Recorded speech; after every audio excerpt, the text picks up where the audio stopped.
আসসালামু আলাইকুম। 2026 সালের এসএসসি পরীক্ষার্থীরা তোমরা সবাই কেমন আছো? আশা করি সবাই অনেক অনেক ভালো আছো। তো তোমাদের আজকে যে সিলেবাসটি নিয়ে কথা বলবো, যে বইয়ের সিলেবাসটি নিয়ে কথা বলবো সেটি হলো অর্থনীতি। বিষয় কোড হচ্ছে হলো 141। চলো বেশি দেরি না করে তোমাদের সিলেবাসটা দেখিয়ে দিই। এখানে দ্বিতীয় অধ্যায় রয়েছে তোমাদের প্রথমে। দ্বিতীয় অধ্যায় অর্থনীতির গুরুত্বপূর্ণ ধারণাসমূহ। তারপর তৃতীয় অধ্যায়ে রয়েছে হলো উপযোগ, চাহিদা, যোগান ও ভারসাম্য। তারপর চতুর্থ অধ্যায়ে রয়েছে উৎপাদন ও সংগঠন।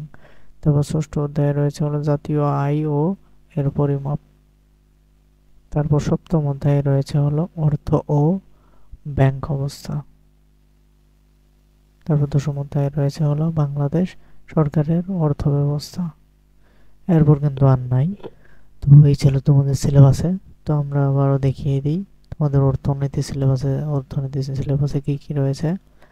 তোমাদের রয়েছে হলো দ্বিতীয় অধ্যায়, তারপর রয়েছে হলো তৃতীয় অধ্যায়, তারপর রয়েছে হলো চতুর্থ অধ্যায়, তারপর রয়েছে হলো ষষ্ঠ অধ্যায় এবং তারপর রয়েছে হলো সপ্তম অধ্যায়। এরপর দশম অধ্যায়। এরপর আর নাই। তো এইগুলো তোমরা একটু ভালোভাবে পড়বা। এইগুলো ভালোভাবে পড়লে কিন্তু তোমরা ভালো রেজাল্ট করতে পারবা।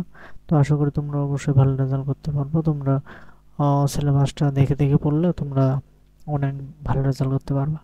তো ভিডিওটা এতটুকুই ছিল। তো ভিডিওটা ভালো লাগে থাকলে অবশ্যই লাইক, কমেন্ট, শেয়ার করে আমাদের পাশেই থাকো এবং আমাদের চ্যানেল নতুন হয়ে থাকলে অবশ্যই চ্যানেলটাকে সাবস্ক্রাইব করে দিও। তো পরবর্তী ভিডিও পর্যন্ত সবাই সুস্থ থাকো, ভালো থাকো। আসসালামু আলাইকুম।